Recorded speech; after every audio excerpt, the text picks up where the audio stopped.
Muy buenas noches, bienvenidos a una nueva edición de 14 toneladas con Juliana Cabrera, Gabriel Solano y Pablo Giachelo quien les habla. Bueno, aquí estamos nuevamente. Está Gabriel herido en combate. Sí, fue un combate durísimo. Sí. Contra, yo estoy a favor de la fuerza del régimen. El derrotismo revolucionario. Enfrenté a las tropas de la OTAN y de Putin y bueno. El combate fue también con quien te vendó la mano, ¿no es cierto? Sí. Lo que pasa es que me la tengo que cambiar el miércoles. Habría que pedirle que renuncie, que entregue el título de médico. Se va poniendo sucia la venda, pero bueno. Sí, bueno. No, fue una operación de la cual he salido airoso. Muy bien. Bien. Lo que importa. Sí, ahí por lo menos creo que esta semana aguanto. Esta semana lo preservamos. Bueno, escúchame, ¿qué tuvimos? Tuvimos elección del sindicato de actores. Sí, ya que tenemos a Tamara atrás de cámara. Una representante. Mostrar la cara, Tami. Sí. Hola. Tiene pánico escénico. Sí. Una actriz con pánico escénico. Ella hizo de árbol y estornudó. Es una gran actriz. Bueno. No, fue una elección muy importante. Los compañeros de La Naranja cosecharon el 30% de los votos a nivel nacional, se impusieron en 5 distritos. En Salta, la representación del sindicato hoy es enteramente naranja, así que impresionante. Es conocido que los actores salteños tienden al trotskismo. Sí, hay una tendencia de fondo. Es conocido, pero bueno. Y vamos al tema. El sábado es algo, digámoslo, un hito histórico. Imperdible. Tenemos los 60 años del Partido Obrero. Nada más ni nada menos. Mucho tiempo. En la Facultad de Filosofía y Letras haremos un seminario. Así que bueno, va a estar buenísimo. Acá vos tenés las... Tengo la data. Son 60 años de lucha. Y bueno, va a ser una jornada en la Facultad de Filosofía con distintos paneles de debate. A las 10 de la mañana, uno de la Fundación al Fin de la Dictadura, el Clasismo, 50 aniversario de Fischer y Bufano, Dictadura y Malvinas. En ese voy a estar yo, así que madruguen, por favor, les pido a los compañeros concurrencia. Vamos a estar... Bien, estoy tomando asistencia. Con Rafa Santos... Escuchá, él no se comprometió. Y con Dote. Yo sigo de gira. Del viernes a la noche. No, y después sigue al mediodía, 40 años de democracia, con los compañeros Chiquito Beliboni, Guille Kane y Romina del Pla. A las 14:30, crisis capitalista, guerras y revoluciones. Poniendo pesado. Con mi amiga personal, Chuli Pele, Pablo Heller y Eduardo Salas. Y a las 16:30, bueno, esa no es tan importante, pueden no ir. No, sí, pero está Gabriel que va a venir a la mía, así que la voy a promocionar. La lucha contra la derecha y el Frente Popular en la Argentina y en el mundo con Pablo Giachelo, Gabriel Solano y Vanina Biasi. Es un trotskismo recargado. Recargado. Sí. Vos entrás ahí siendo socialdemócrata y salís trosco loco. No, va a estar bueno. Sí, obvio. Va a estar bueno y se puede ver, calculo, en todo el país también por YouTube. Por YouTube, seguir, ¿no? Será transmitido por los canales del Partido Obrero, Prensa Obrera. Así que va a estar... Invitamos a todos que totalmente. Exacto. Creo que va a estar nublado. Un día ideal para estar adentro de la Facultad de Filosofía desde las 10 de la mañana. Que no se ponga mal si se pierden un sábado, pero piensa que lo ganan. Es una inversión. Bueno, escúchame, ¿qué tenemos hoy? Hoy vamos a ver qué pasa con la CGT. Tema clave. Tema fundamental. La situación en el movimiento obrero y el debate en el movimiento sindical. Hay pacto entre Cristina y Milei. Bueno, ya es bastante Vox Populi, ¿no? No vamos a revelar ningún misterio. No voy a revelar nada, pero vamos a desarrollar un poquito de qué trata. De qué trata. Y luego un poquito de quién es Elon Musk, que se está hablando bastante, y el papel que está jugando en el nuevo gabinete que está conformando Trump. Recién veíamos que puso 118 millones de dólares para la campaña de Trump y ganó ya 60.000. Bueno. Eso negocio. Lo que se llama una buena inversión. Una buena inversión. Sí. Bueno, ¿vamos con esto? Vamos al clásico editorial de Gabriel Solano. Cuando subió Javier Milei, siendo que era evidente que su orientación política era de derecha y de ultraderecha, había muchos sectores que decían que esto iba a plantear obligadamente una especie de unidad de campo popular. E incluso dentro del peronismo, se le decía a la izquierda, las divisiones, las diferencias que tenemos tienen que quedar en un segundo lugar porque tenemos que unificar todos contra el gobierno de Javier Milei. Y esto que era de alguna manera algo que se repetía mucho, nosotros lo vivimos bastante cuando fue el 20 de diciembre del año pasado, que muchos decían hay que unirse, la izquierda y el peronismo, apareció sin embargo como una intención de una parte de la base peronista, completamente justa, en tanto la unidad de los trabajadores es una condición para derrotar al gobierno de Javier Milei, pero desde el punto de vista político tenía mucho de ilusión. ¿Y por qué tenía mucho de ilusión? Porque las divergencias que existían previamente y que ya estaban presentes bajo el gobierno de Alberto Fernández, en realidad se agravaron bajo el gobierno de Javier Milei. Y cuando digo se agravaron, es porque la ofensiva que ha lanzado el gobierno de Javier Milei contra los trabajadores está exponiendo de una manera muy evidente cómo es el colaboracionismo de la burocracia sindical con un gobierno de ofensiva capitalista. Y el problema de la CGT está en el núcleo de la gobernabilidad de Javier Milei, porque cualquier gobierno que tiene como estrategia una ofensiva capitalista contra la clase obrera, su gobernabilidad va a depender de cuál es la respuesta que los trabajadores den a esa ofensiva. Porque si los trabajadores son capaces de derrotar esa ofensiva, de poner una resistencia cada vez mayor, la gobernabilidad de ese gobierno indudablemente va a caer. En cambio, si el gobierno tiene la capacidad de hacer pasar esa ofensiva, de eliminar conquistas de los trabajadores, de imponer reducciones salariales, de confiscar las jubilaciones, ese gobierno, incluso aunque originalmente parta de un cuadro de debilidad, puede sostenerse e incluso fortalecerse frente al pueblo. Y lo que estamos viendo en Argentina justamente es que ese colaboracionismo de la CGT con el gobierno de Javier Milei ha sido cada vez más ostensible.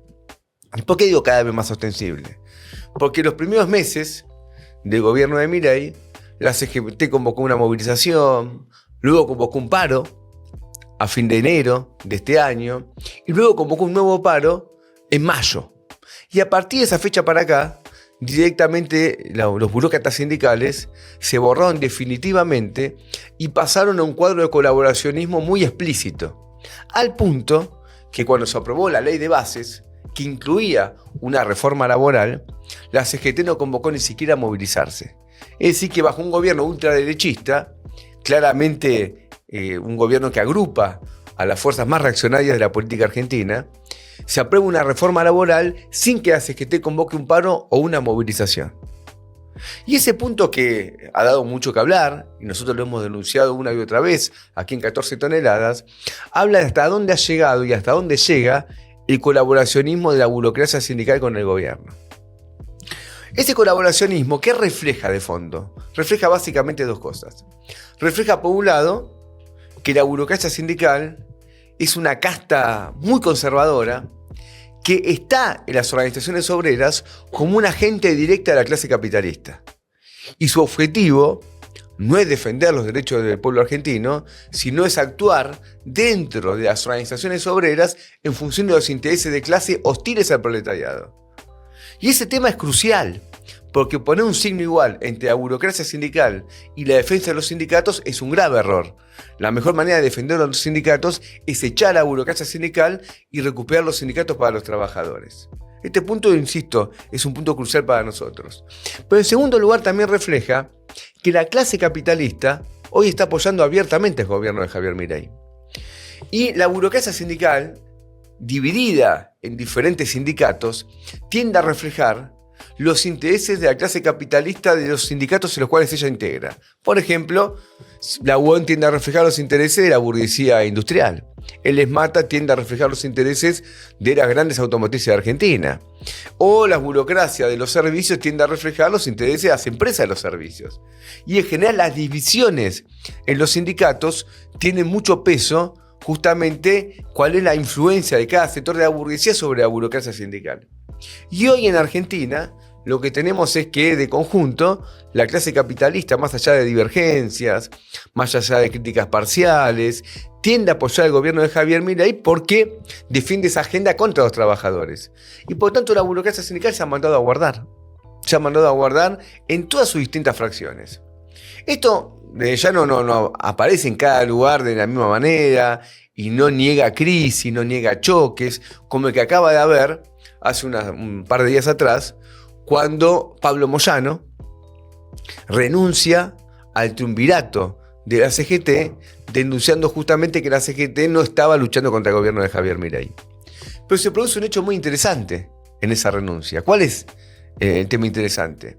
Que Pablo Moyano renuncia a la CGT, pero el sindicato camionero, que dirige su padre, Hugo Moyano, dice que se quedan para negociar con el gobierno de Javier Milei y rápidamente nombra un reemplazante para que el camionero no solamente se quede en la CGT, sino que se quede en el triunvirato que dirige la CGT, mostrando el alineamiento de un sindicato que en el pasado había sido opositor al menemismo y hoy se queda en la CGT para negociar con Javier Milei los términos de la aplicación de su política.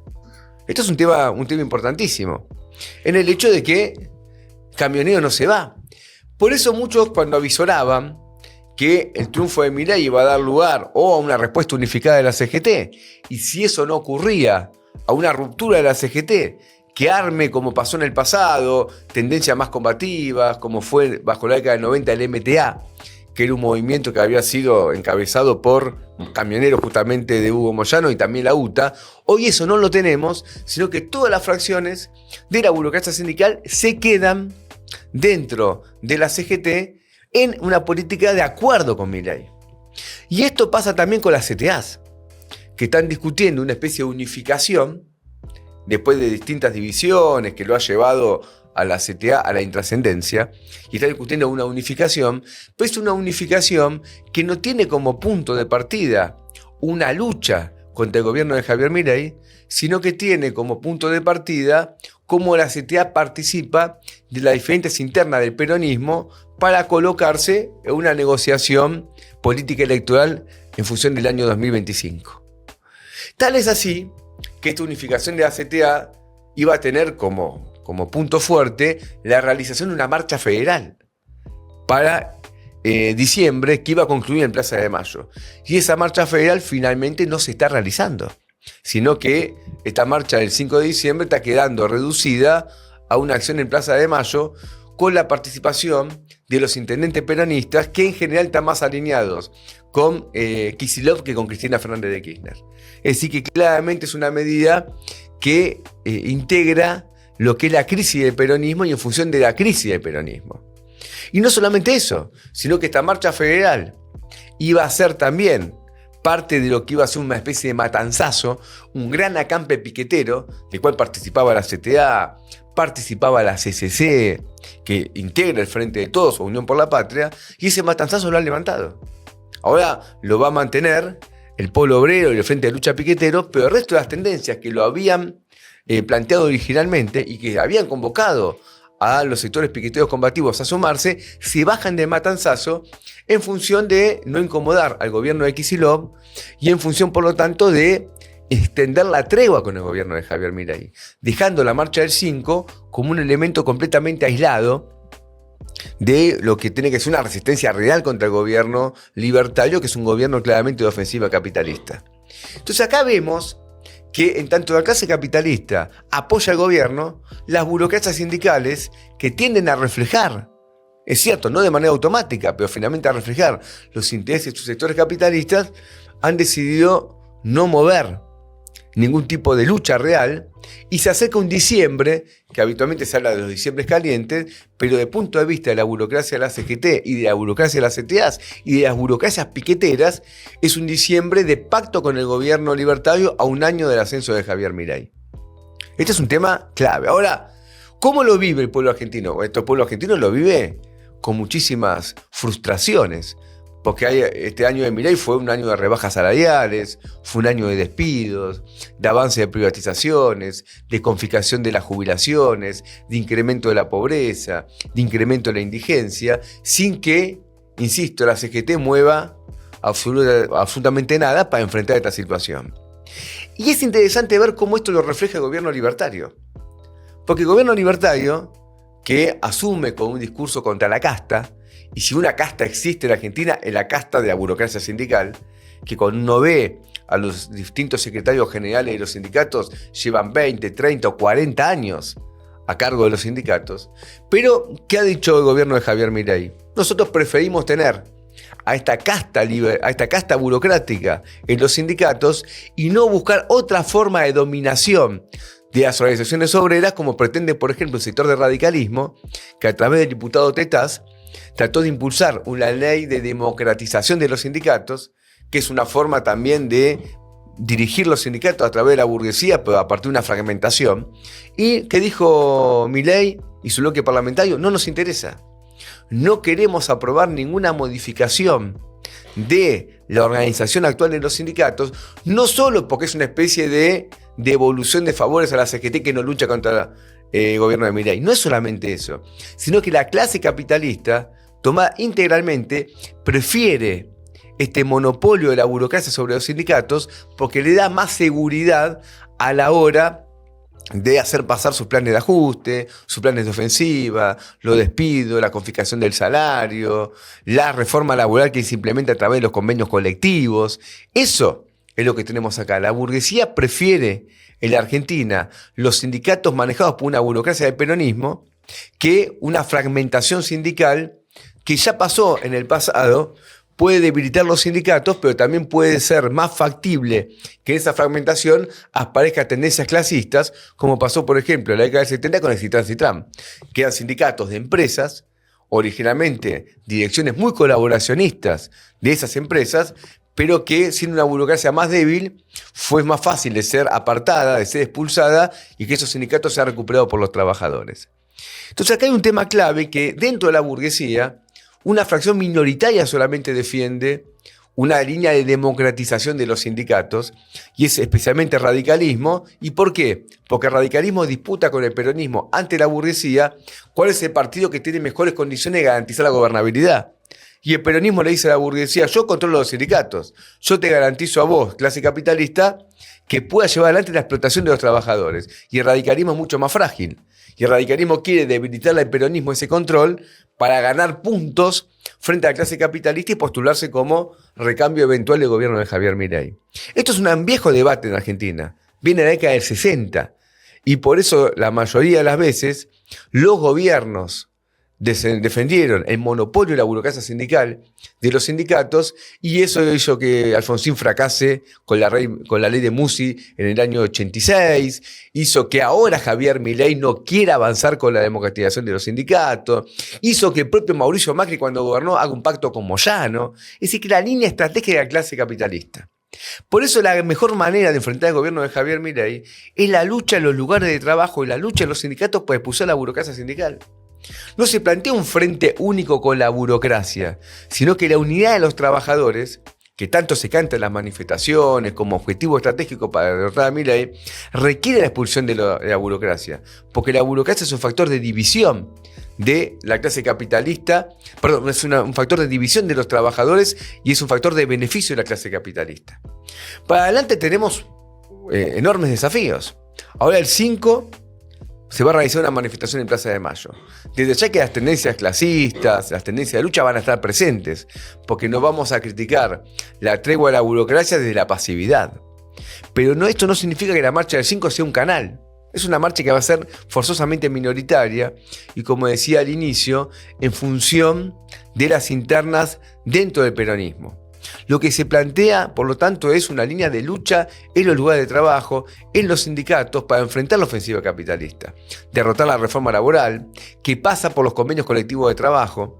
Recuerden la frase de Barrio Nuevo, cuando le dijo al gobierno: de la reforma laboral nos encargamos nosotros, no hace falta una ley. Lo modificamos en los convenios colectivos de trabajo en acuerdo con los patrones de cada lugar. Y para la burocracia eso es una línea estratégica, porque es ella la que tiene que firmar. Y al firmar ella, defiende esa capacidad de intermediación parasitaria que hace que sea tan valorado por la clase capitalista. Entonces, la lucha contra la reforma laboral, la lucha contra la confiscación de los salarios, la lucha contra los despidos, aparece como el tema clave del momento. Y para los trabajadores, esa lucha es vital porque es necesario revertir lo que es una situación de ofensiva capitalista. Y solo un trabajador que está a la ofensiva en su lugar de trabajo, en su sindicato, es un trabajador que puede pensar como clase y sacar conclusiones más de fondo. Y estas conclusiones más de fondo llevan a la necesidad de expulsar a la burocracia sindical, de recuperar los sindicatos como instrumento de lucha de clases, y eso en unidad directa con la construcción de un partido de los trabajadores, porque es una pelea política, la lucha contra la burocracia sindical, porque implica la separación de los sindicatos del Estado y implica, por lo tanto, llevar a los trabajadores a levantarse como clase para sí, como clase consciente de sus intereses de clase.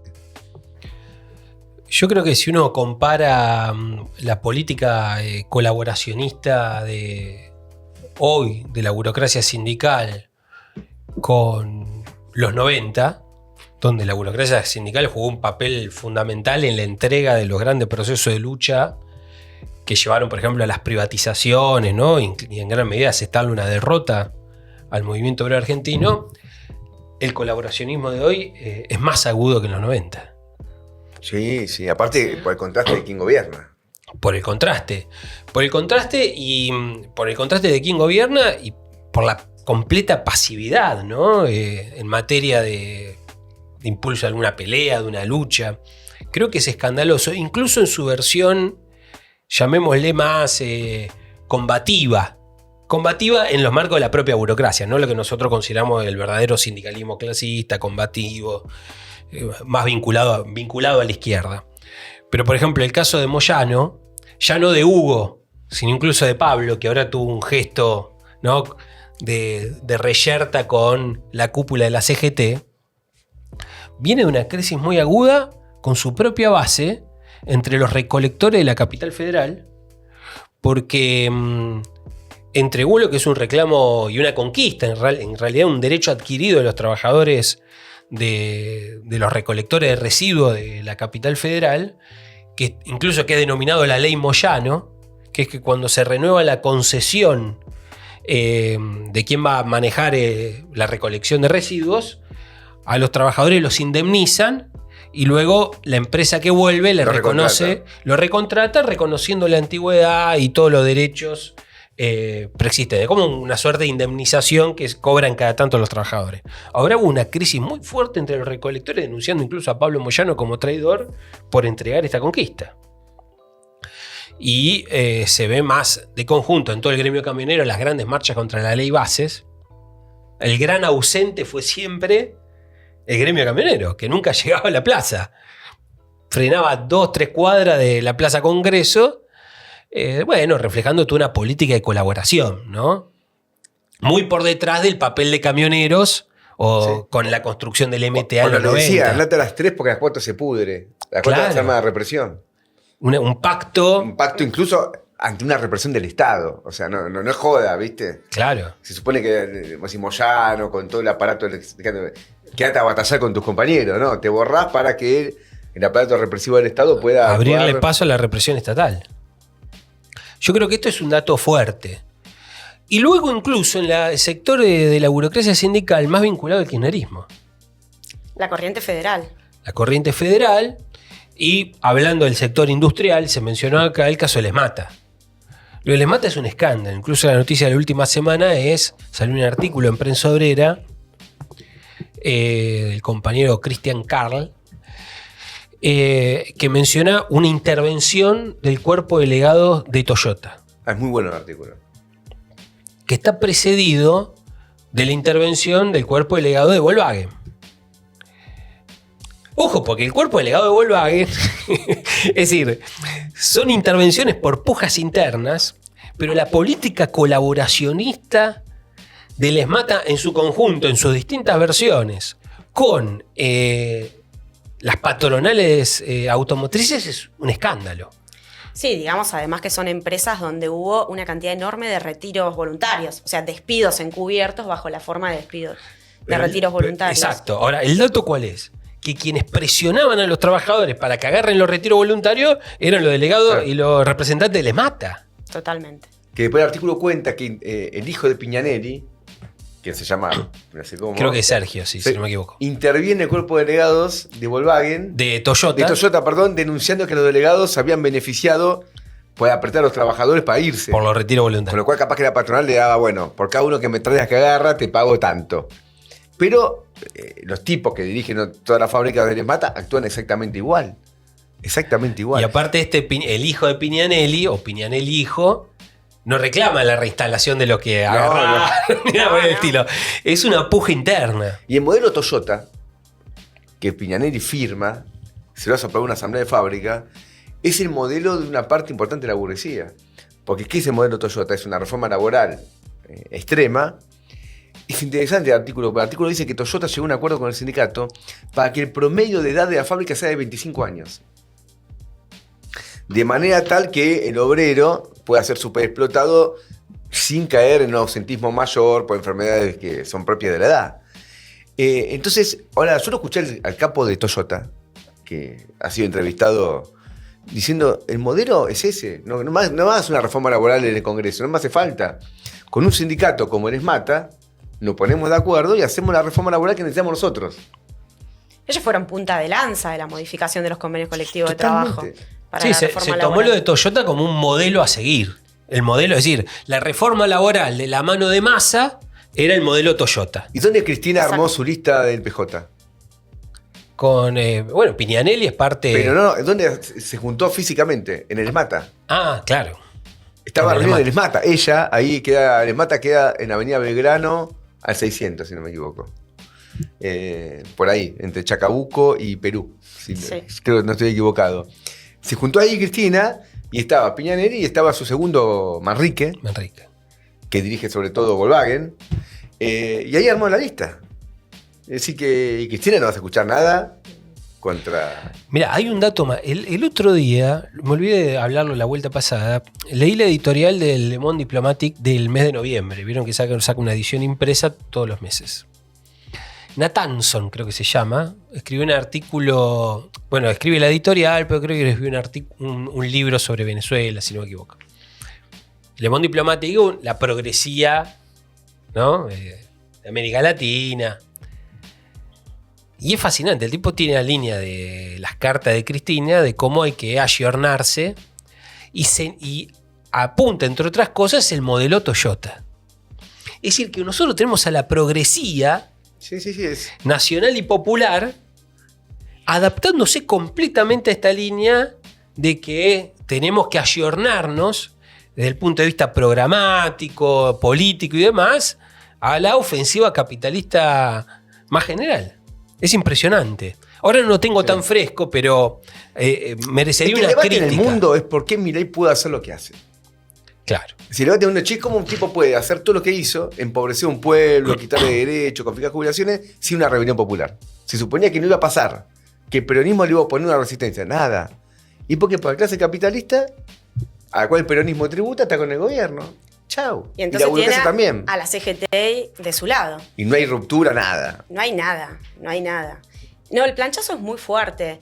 Es como dicen los jubilados, ¿viste? Que jubilados le enseñan cómo luchar a la CGT.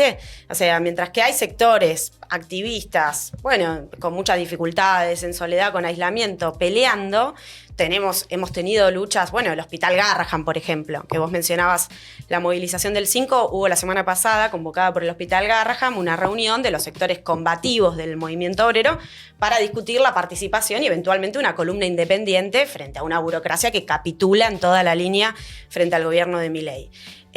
Ahora, esas luchas han sido aisladas. Lo hemos visto también en su momento con el macrismo. Es decir, esfuerzos de sectores de los trabajadores por enfrentar la ofensiva de los despidos, la destrucción salarial y demás, y el aislamiento por completo por parte de la burocracia de los sindicatos. Y es muy fuerte el nivel hoy de integración, de acuerdos de la cúpula de la CGT con el gobierno de Javier Milei es un dato relevante de la situación política. Y explica esos mecanismos de contención. Yo creo que, así pasamos a otro punto, pero hubo una reunión de la UBIA hace unos días atrás que fue bastante, desaireada por el gobierno. Pero todavía no hay una ruptura. Cuando se forma el MTA, bajo el gobierno de Menem, se produce una ruptura de Techín, de todos con el gobierno. Y hubo una gran presión devaluatoria de una parte de la burguesía, que después va a formarse la alianza, que le ganan en el año 97 las elecciones a Menem y después le ganan en el 99 con De la Rúa. Hoy esa ruptura no está. Entonces también eso se refleja en que la burocracia no saca los pies del plato. Furlan, que está con Cristina, que dirige la UOM, olvídate. Y hoy Techín tiene un hombre propio como Cordero en la Secretaría de Trabajo, claro, que hemos visto las reuniones a los abrazos con los gordos de la CGT. Y Techín está ganando guita como loco con los caños sin costura de Vaca Muerta y está ganando como loco con las petroleras Tecpetrol. En una entrevista que le hace el Destape a un industrial, el periodista del Destape, ahora no recuerdo su nombre, dice, vos escuchame, vos estás contento con él. Dice, mirá, bueno, habrá algunas cosas, le dice el industrial, pero nosotros hay muchas cosas que son muy importantes, la reforma laboral, claro, esto, lo otro. Y el tipo queda desencajado, el periodista, porque dice, escúchame, pero si estos son antiindustriales, ¿cómo puede ser que vos lo apoyes esto? Y el tipo dice, bueno, pero mirá, esto que está haciendo Milei es muy importante porque está bajando los costos laborales, Entonces, aquellos que dicen, bueno, el peronismo, la burguesía industrial tiene que estar en contra del gobierno. No, acá todavía por el momento se mantiene ahí. Sí, pues Cristina dice, no, la burguesía que apoya, no usa esa palabra, ¿no? Que apoya a Milei porque tiene prejuicios de clase. Es mentira, lo hace porque tiene intereses concretos. Por intereses de clase. Obvio. Lo hace. Es un punto muy sensible para la clase capitalista. Bueno, tenemos que pasar de tema. Tenemos que pasar de tema y no tanto. No, claro. Vamos a seguir en el marco. Está vinculado. La rosca, las negociaciones, los acuerdos. Miren, fue tópico toda la semana pasada, se estuvo hablando del pacto entre Cristina Kirchner y Javier Milei. Y efectivamente lo que hemos visto es un escenario de negociaciones, roscas, intercambio de favores que se manifestaron en numerosos tópicos. Uno que ya habíamos adelantado la semana pasada en este programa es la discusión que hay en torno a la designación de los jueces de la Corte Suprema que tiene que pasar por el Senado. Y habíamos visto que Cristina mandó a uno de sus delfines, nada menos que la senadora Corpacci de Catamarca, a votar favorablemente la elevación del pliego del hijo. Está en discusión el de García Mansilla, que no reúne tantos votos, pero el del hijo ya contó con una señal por parte de Cristina y ahora es motivo de negociaciones en curso, porque bueno, Milei dice que él quiere, que va por los dos, que va por todos, etcétera, y contragolpea a Cristina, que mandó a votar el del hijo, solo el del hijo para poder negociar, diciendo que si no salen los dos, él va a designar por decreto no solo a los jueces de la Corte Suprema, sino que también está en discusión un pliego de como 140 jueces que operan en las distintas provincias, en el fuero electoral, en los distintos fueros, que es también materia de prebenda y negociaciones con los gobernadores, con el PJ y con la propia Cristina Kirchner. Con lo cual, ahí hay un tópico fuerte de estas negociaciones y estas discusiones. Luego hemos tenido en la Cámara de Diputados uno de los escenarios privilegiados de estas negociaciones con el tema de el tratamiento de ficha limpia, que finalmente no reunió quórum, en el marco de una semana donde, ustedes piensen, la semana pasada era la última semana que se puede sesionar en el Congreso, porque inicia finaliza el periodo ordinario y solamente se puede continuar con una convocatoria a extraordinarias o una prórroga de las sesiones ordinarias, que es el rum del momento que el gobierno de Javier Milei estaría preparando la convocatoria para los próximos días. Ahora, en esa última semana del periodo ordinario hubo 4 convocatorias a sesiones, es decir, una competencia entre el oficialismo y la oposición por tirarse con convocatorias a sesiones que tenían por objeto presionar y negociar. Por ejemplo, una de las primeras fue una convocatoria de Unión por la Patria para que se trate el decreto 846, que es el famoso DNU de la deuda, del que hemos hablado también en este programa. Esta vez no incluyeron en el temario la modificación de la ley de DNU, que es de la autoría de la propia Cristina Kirchner del año 2006, pero ya la vez pasada, cuando habían convocado, el dato relevante era que no reunieron el quórum porque la propia Unión por la Patria y los bloques opositores convocantes habían tenido una fuga de sus propios diputados para la sesión. Ocurrió de nuevo lo mismo, se sabía, era cantado que no iba a reunir quórum, pero era parte de este toma y daca, de estas presiones con relación al punto de ficha limpia. Bueno, de las 4 sesiones, solamente una prosperó, que fue la sesión que le dio media sanción a la ley contra la ludopatía, que fue interesante también porque el quórum se logró sobre el filo, hubo un muy fuerte lobby de las empresas como Codere, de los casinos, las apuestas, el juego online y compañía, Y finalmente se aprobó la media sanción, pero el artículo más polémico, que era el artículo 8, que es el que prohíbe la difusión de la publicidad en todos los ámbitos, incluidos los ámbitos deportivos, el fútbol, etcétera, etcétera. Bueno, la Libertad Avanza y el PRO se levantan para que no quede registrado su rechazo y su voto en contra. Ahora, yo decía toma y daca, la sesión que más tensión y más relevancia política tuvo fue la sesión por ficha limpia, que también a último momento termina fracasando. Y ahí lo que destacaron todos los medios y que fue el dato insoslayable es el hecho de que el fracaso de la sesión se da en gran medida por la ausencia de diputados de los que supuestamente son sus principales bloques promotores.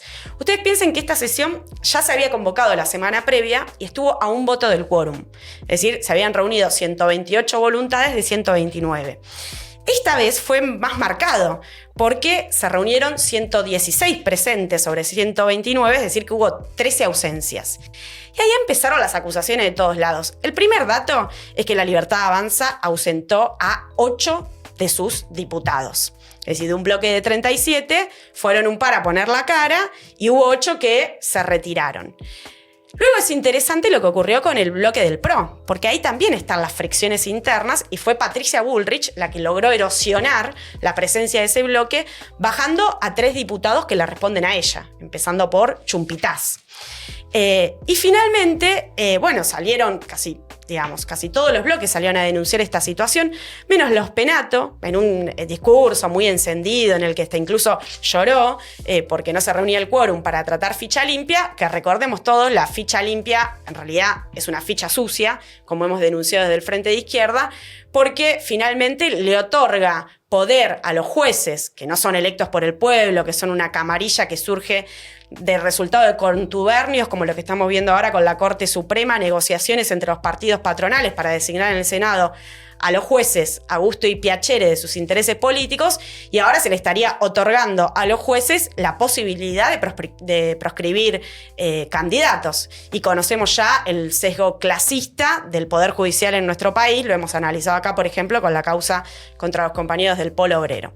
Ahora, esta ficha limpia es una ficha limpia muy a medida de la proscripción de Cristina, porque establece que si vos tenés una condena en segunda instancia, sin condena firme no podés ser candidata.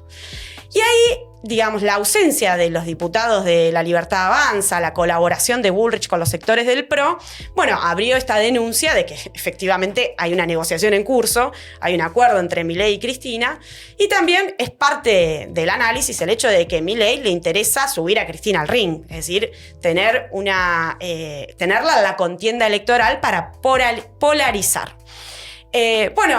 Frente a las denuncias de este tipo de cosas, la Libertad Avanza, incluso por sectores del radicalismo y demás, sacó un comunicado diciendo que en realidad Juntos por el Cambio, que no existe hoy como bloque, pero si uno toma a los diputados que asumieron electos por esa boleta, también ausentó 12, es decir, rosca y negociaciones, porque en el telón de fondo también está todo el problema del presupuesto. Miren, tenemos una situación inédita en la que hay una oposición más interesada en que se apruebe el presupuesto del gobierno que el propio gobierno, que no tiene problema en prorrogar el presupuesto ya prorrogado que tenemos este año y seguir manejando discrecionalmente las partidas, y la oposición, particularmente a través de los gobernadores, que quiere que se pongan por escrito ciertas prebendas para sus propias provincias. Entonces, el problema del presupuesto también está en el terreno de las negociaciones, y algo que apareció muy interesante en los debates en estas sesiones fracasadas, que se habilitan expresiones de minoría y demás. Miren, un dato. Germán Martínez en una de las sesiones, es el presidente del bloque de Unión por la Patria, en una de las sesiones que fracasa, se hacen grandes alocuciones, y en su alocución contra el gobierno de Javier Milei llegó a aseverar que esto era una suerte de gobierno fascista. Utilizó la expresión de fascismo. Eso fue en una sesión que fracasa el día martes. El día miércoles hay una sesión que es la de ludopatía y sobre el final se abre un debate y admite que estaban dispuestos a discutir la reforma política, que es otro de los tópicos que aparentemente Milei promovería para extraordinarias. Ya presentó sus proyectos de ley en el Congreso. Es una reforma política absolutamente reaccionaria. que, bueno, muchos destacan el punto de que elimina las PASO. Ahora, el problema central es el problema del financiamiento de las campañas electorales y de los partidos, porque elimina todo tipo de financiamiento estatal, legalizando de manera brutal el financiamiento y la colonización de las grandes empresas y conglomerados capitalistas de los partidos que van a poder participar con esos recursos, aquellos que tienen ese financiamiento. Y después hay más problemas. Pero quiero volver a lo de Germán Martínez. Germán Martínez un día dice que estamos frente a un gobierno fascista y al otro día dice que admiten que están estudiando el tema y no rechaza la denuncia de que estaría dispuesto a pactar con La Libertad Avanza la reforma política. Es decir, está negociando con el fascismo, ¿no? Como para ilustrar un poco el contrapunto. Con lo cual, bueno, los elementos están todos sobre la mesa. Hay una rosca, decir que no estamos en abril, no es Pascua, pero la rosca es una cosa escandalosa. Y negociaciones de todo tipo entre Cristina Kirchner, que no quiere la ficha limpia, que quiere incluso preservar su cuota de poder en el armado de la designación de los jueces y compañía, los gobernadores presionando por el presupuesto y Javier Milei con una fuerza minoritaria en las dos cámaras, etcétera, logrando abrirse curso con su agenda. Una cosita más antes de abrir el debate. Otra cosa que ocurrió en la sesión es que Vanina Biasi sometió a discusión el rechazo al DNU 70. Una movida muy importante porque ustedes piensen, el Senado lo rechazó en marzo, es decir, hace ya 9 meses. Obvio que las mismas fuerzas políticas que lo rechazaron en el Senado son los que lo traban en diputados. No hace falta más que voluntad política para terminar con lo que es un compendio de agravios contra el pueblo. Y lo sometió a votación y no llegamos a los 2/3, porque al no tener dictamen, ahora 113 votos afirmativos, 100 en contra. Y fue interesante porque Unión por la Patria no fue entero a votarlo, o sea, dijeron que lo iban a votar todo favorablemente, pero su bloque estaba diezmado, bastantes pérdidas. Y luego, por supuesto, La Libertad Avanza, el PRO, la UCR de Loredo, Independientes, y se abstuvieron la coalición cívica y casi la totalidad del bloque de Pichetto. Lo cual es un dato para que las y los trabajadores tomen nota sobre el fuerte lobby capitalista que han. ¿Cuántos faltaron de Unión por la Patria? No tengo el número exacto, pero no estaban los 99. Se calcula que más o menos una decena. Igual era gratis. Sabían que no salía. Claro, totalmente. Porque hace falta 2/3. O sea, te faltan, no sé, 160 y algo, no sé cuánto. Sí. Claro, 2/3 para darle. Por eso nominalmente ganó Vanina la votación, pero no llegó al número necesario para habilitar el tratamiento. Claro. El Parlamento es un lugar de una corrupción escandalosa. Yo tuve esta experiencia la semana pasada, el tema de enfermería en la legislatura. Dejando de lado el asunto como tal, digamos, es interesante ver cómo funcionan los bloques. Por ejemplo, hubo gente que se trató de una comisión, firman todos los radicales. 10 días después no lo votan. Y si escuchame, firmaste hace 10 días. Es una barbaridad. Es una barbaridad. Lo que estamos haciendo es una barbaridad. Entonces no lo hagas. Gabriel, escúchame. Vos sabés cómo es la política. La libertad. Me llamó Mengano, que si sultano, que viví, dice, bueno. ¿Entendés, no? No, ¿me puedes explicar mejor? No, vos sabés cómo es, porque entonces te dice el tipo, pero entonces hablo con uno de La Libertad Avanza, que había entrado por la baña. Le digo, che, vos tenés un proyecto que dice lo mismo. ¿No votaste tu proyecto? Y no puedo votar mi proyecto. Ahora votó el otro, que dice lo contrario. O sea, pero votá el tuyo por lo menos. No, ¿y por qué? Y bueno, vos sabés cómo es. Pues si yo me llamó Karina, que le dijo a Mengano, que le dijo a Sultano, y no. El Parlamento es una corrupción generalizada donde es la corrupción legal de la democracia capitalista. Absolutamente. O sea, es importante que meterse sobre la. Uno está ahí adentro y ve cómo un tipo que te firma algo, dice, escúchame, ¿por qué cambiaste de idea? No es que cambie de idea, yo opino como antes. Solo que, por ejemplo, ahora nos van a dar, no sé, tal cosa en tal lugar. Bueno. Y los enfermeros, bueno, mala suerte. Es terrible. Sí. Sí, había quedado en evidencia mucho en la ley bases, ¿no? Con ¿cómo se llama la senadora de Neuquén? Lucía Krexler. Claro, que le dieron un puesto en la UNESCO. Que le dieron un puesto en la UNESCO. Y después con el veto a los jubilados, a Campero, que también le dieron un puesto en la represa esta de Salto Grande. Claro, pero cuando pasa eso, refleja dos cosas. Uno, que la burguesía maneja la política a través de... O sea, la corrupción, contra los que dicen... Por ejemplo, hay un tema interesante con la corrupción. Hay un debate que es el siguiente, lo de los cuadernos de la corrupción famosos, ¿se acuerdan? Los cuadernos de Centeno. Claro, Centeno.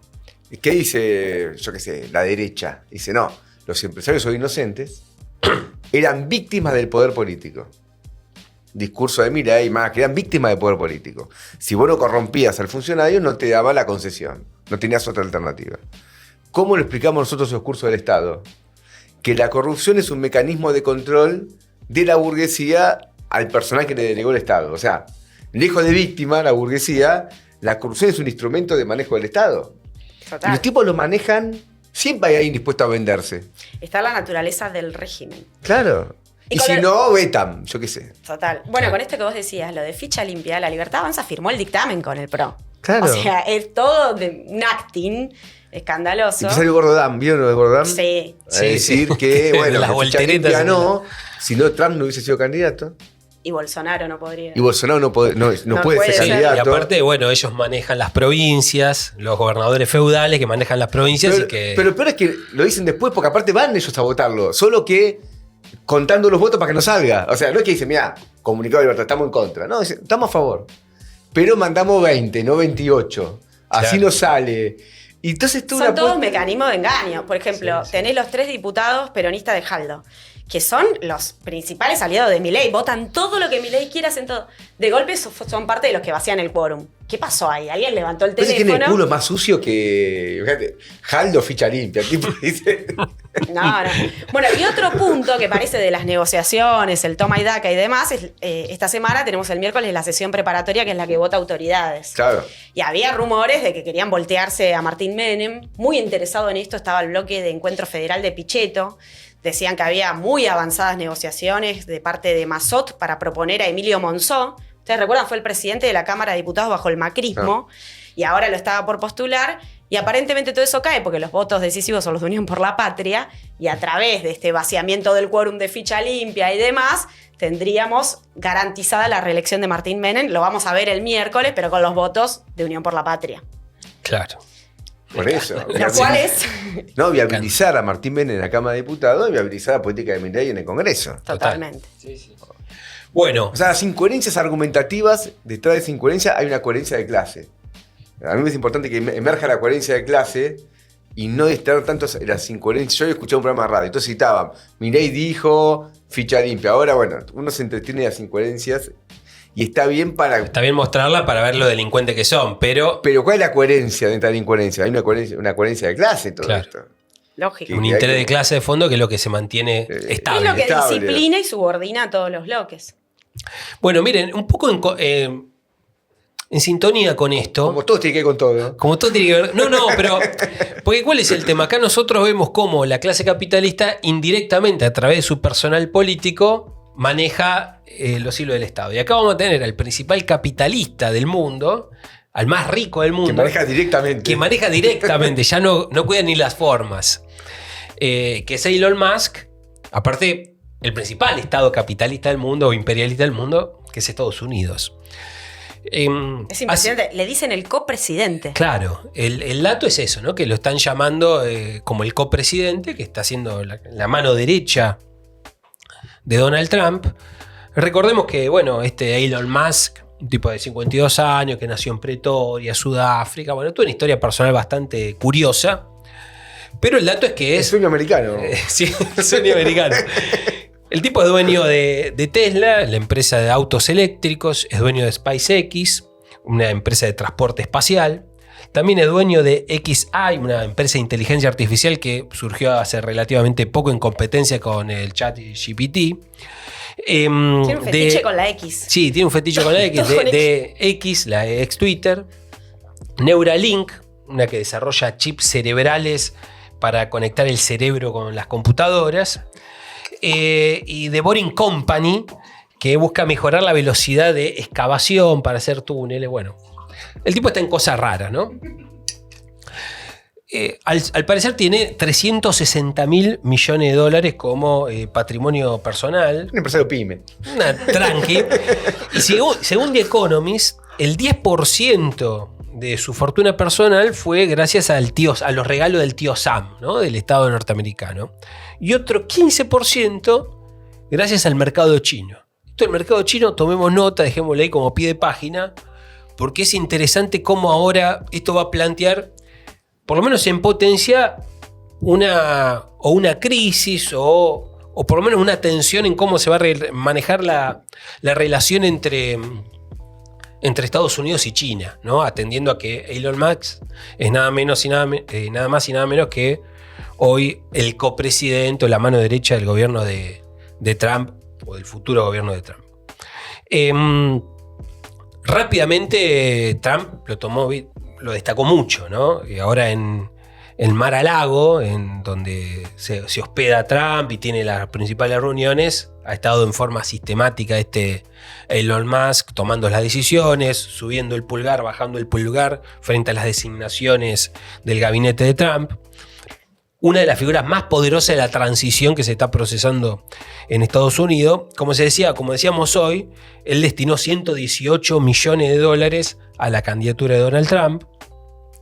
Fue testigo, ¿no? Participó de la reunión, lo habíamos mencionado la otra vuelta, entre Trump y Zelensky, luego de que Trump triunfa, porque todo el esquema satelital que tiene Elon Musk ha sido puesto al servicio del ejército ucraniano en su guerra contra Rusia. Y efectivamente Trump le otorga a Elon Musk un departamento muy importante, el Departamento de Eficiencia Gubernamental, ¿no? Que ocuparía el lugar del Sturzenegger, el Sturzenegger norteamericano, ¿no? El que iría por el recorte del gasto público.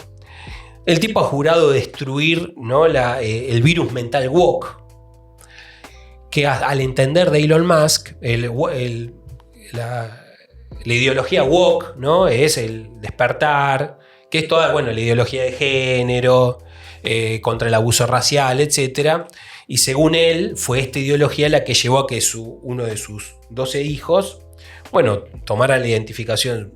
Hoy es una chica trans, y está en un conflicto, muy de fondo con su padre, que él dice haber perdido. Dice que murió. Claro, que murió su hijo como consecuencia de que tomó otra identidad de género.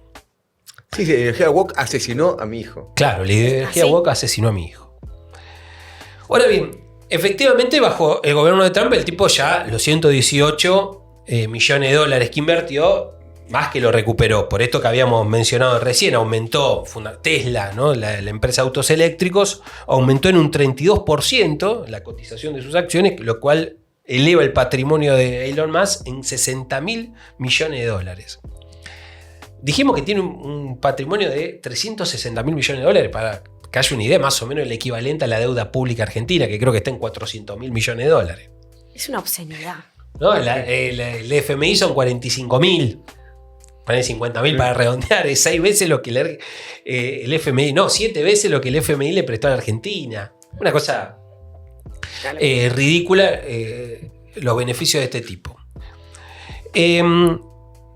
Y entonces acá se presenta con el problema de Tesla en particular la posibilidad de una crisis o la posibilidad de algún tipo de tensión. Hay hipótesis de distinto tipo. ¿Por qué? Porque el 40% de la producción de Tesla está en China. Incluso los principales bancos chinos han sido los que han financiado en gran medida en su momento a Tesla. Y se comenta, los buenos vínculos, ¿no? Hay fotos de Elon Musk con Xi Jinping. Y entonces todo esto habrá que ver cómo evoluciona en función del recrudecimiento de la guerra comercial. Algunos plantean que, el aumento de los aranceles va a plantear, va a golpear sobre los beneficios de Tesla, que produce una enorme cantidad de autos eléctricos en China. Entonces este va a ser un tema importante, va a haber que seguirlo. Algunos dicen, esto va a aceitar la relación entre Estados Unidos y China, porque ahí hay negocios comunes. Pero nosotros lo que tenemos de fondo es la tentativa del imperialismo norteamericano más en general de proceder a una ofensiva más a fondo contra China, que es parte de la estrategia, ¿no?, que encarna Él no el pudo gobierno de poner Trump. a su candidato para la Reserva Federal. Claro. Es un tema interesante. Ese es un tema. No me acuerdo cómo se llamaba el nieto de él. Sí, lo tengo por ahí, pero Pero no voy a encontrar. Trump puso a otro con una línea más anti-China que era de él. Claro. Luego tenemos, lo habíamos mencionado en la otra vuelta, Marco Rubio. Sí. Es decir, el gabinete de Trump está muy compuesto de halcones contra China.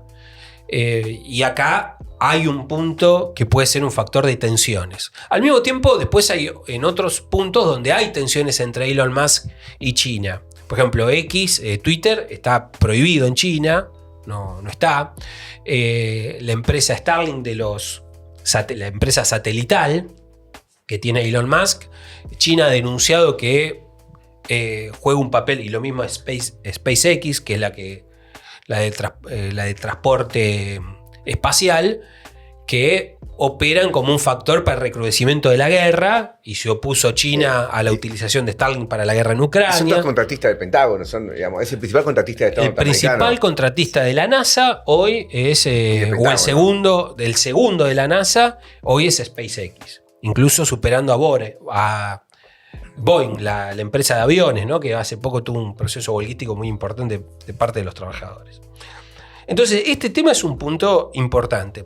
Incluso recordemos que esta SpaceX sufrió una crisis muy aguda en 2008, y lo mismo Tesla, como consecuencia de la crisis capitalista mundial. Recordemos, ¿no?, la crisis de la subprime de 2008, y SpaceX fue rescatada por la NASA. Esto es importante señalar porque, ¿no?, el capitalista, el emprendedor que crece, bueno, cuando las papas queman, sale al rescate el Estado norteamericano, que le facilitó $1.600 millones en inversiones para que salga del cuadro de crisis en el cual estaba sumergido SpaceX a partir de la NASA. Elon Musk también ha jugado un papel muy importante en el problema del litio, porque al fabricar autos eléctricos, si nosotros hacemos un poquito de memoria, tuvimos dos acontecimientos importantes con el problema del litio y Elon Musk. Cuando se produjo el golpe de Estado en Bolivia por parte del gobierno de Trump, o por parte de la derecha boliviana, en colaboración con el gobierno norteamericano, el imperialismo yanqui, bajo el liderazgo de Trump, el trasfondo de aquel golpe de Estado era el control del litio, ¿no? Recordemos que el triángulo del litio está entre Bolivia, Argentina y Chile, en el norte argentino, el norte chileno y el sur boliviano. Y Trump emitió un tweet, Elon Musk emitió un tweet diciendo, bueno, nosotros tenemos derecho a darle el golpe a quien sea. Y cuando fue el jujeñazo, la lucha en Jujuy contra la reforma constitucional que impulsó Gerardo Morales, salió Gerardo Morales a decir, Elon, en un tuit patético, ¿no?, reflejando un gobernador arrastrado, ¿no?, al imperialismo, diciendo, Elon, acá tenemos las reservas de litio, estamos a disposición para que vengas, hagas las inversiones. Pero el problema del litio efectivamente es un problema, como más en general los recursos naturales. En su momento lo había dicho Laura Richardson, ¿no?, la generala del Comando Sur, de la importancia estratégica de América del Sur para el imperialismo norteamericano. Y bueno, y vamos a tener nada más a Elon Musk, que tiene la empresa de autos eléctricos más importante del mundo, con el problema del litio acá en el patio trasero norteamericano, que es América Latina. Entonces ese problema va a estar rondando por ahí. Digamos una última cosa para describir quién es este Elon Musk. El papel antiobrero que juega como patrón en la fábrica que dirige. Por ejemplo, en la fábrica de Fremont, The Guardian, medio periodístico inglés, denuncia que la tasa de lesiones en la fábrica de Tesla era considerablemente más alta que el promedio de toda la industria automotriz. Situaciones de calor extremo. Trabajadores reportaron haber colapsado por altas temperaturas en la línea de producción durante el verano. Hostilidad a la sindicalización, con una completa hostilidad a un proceso de sindicalización. En el caso de SpaceX, jornadas laborales de hasta 12 y 16 horas. Y más afirmando que nadie cambia el mundo trabajando 40 horas a la semana. Si el tipo reclamando mayor trabajo. Acoso y represalias. En 2022, empleados de SpaceX denunciaron acoso sexual por parte de colegas y una cultura corporativa que desalentaba a reportar estos incidentes. Es decir, una fuerte presión de la corporación para que todo eso no se denuncie. En Twitter despidió y redujo la plantilla en más del 70%. Cuando él la compró, ¿no? Por $44.000 millones hace relativamente poco, creo que en 2002. Exigió compromiso total a los empleados, instándolos a firmar acuerdos para trabajar largas horas. Bueno, en 2021 Tesla fue condenada a pagar 137 millones a un ex empleado por tolerar un ambiente laboral hostil y racista en su fábrica de Fremont. Con lo cual el tipo es muy patronal, es muy antiobrero, es muy súper explotador, es una característica de las fábricas y de las empresas de Elon Musk. Y bueno, la reforma laboral que quieren acá. La reforma laboral que busca Milei, bueno, está inspirada. Bueno, y obviamente. Ya se pueden echar. Muy avanzado. Famoso, estás despedido. Entonces, bueno, este es el tipo que vamos a tener, ¿no? Como copresidente, como mano derecha del gobierno de Donald Trump. Y con Twitter, en realidad fue una inversión económica, pero también una inversión política. Porque el tipo puso a disposición una red. ¿Te acuerdas que en su momento Trump se va de Twitter? Y diciendo que lo habían proscripto, y censurado. Red. Sí, sí. Y después el tipo, el empresario amigo Trump la compra y ha manipulado todos los algoritmos para darle una orientación mucho más derechista. Y fue clave la campaña electoral. O sea, fue una inversión desde el punto de vista de una propaganda. Y la propaganda en Twitter en favor del sionismo y desprestigiando a la causa palestina ha sido muy importante. Eso está sentado. Bueno, escúchame, estamos apremiados con el tiempo. Sí. No nos queda mucho para comentarios. Se están presionando. Sí, nada, acá hay gente que está con él más. Sí. Bueno, vamos. Escúchame, tenemos que dar las 14 toneladas. ¿A quién tenemos? Escúchame, Jorge Macri, por la represión a los enfermeros. Y se lo merece. ¿Estaría bien o no? Sí, candidato. Después tenemos en el PAMI. Sí, a Leguizamó, que anunció... ¿Se dice Leguizamó? Leguizamó. Creo que sí. Leguizamó. No, Leguizamó es el que corría a caballo. No sé, este es Esteban Leguizamo o Leguizamó, como le guste. ¿Tiene tilde o no? Le guste. No tiene tilde, yo lo dije mal. Todas las palabras agudas que terminan en S o vocal llevan tilde. Ya lo sabes. Bueno, regla ortográfica de lado. ¿Cuál es el problema con el titular del PAMI que anunció un recorte aún más salvaje del acceso a los medicamentos? Ya habían restringido fuertemente la nómina de los medicamentos a los que los jubilados podían acceder al 100% de la cobertura. Ahora prácticamente la deja en cero y lo que mete es trámites muy engorrosos. Hay que pedir un subsidio social que si sos jubilado y pensionado a la vez, es decir, que ni siquiera llevas al nivel del costo mínimo de la canasta alimentaria de los jubilados, tenés que hacer todo ese trámite para pedir la cobertura. Con lo cual siguen ajustando, golpeando a los jubilados que se van a movilizar este miércoles al mediodía al PAMI una vez más. Candidatazo Leguizamo. Y después tenemos Casanelo. Opa.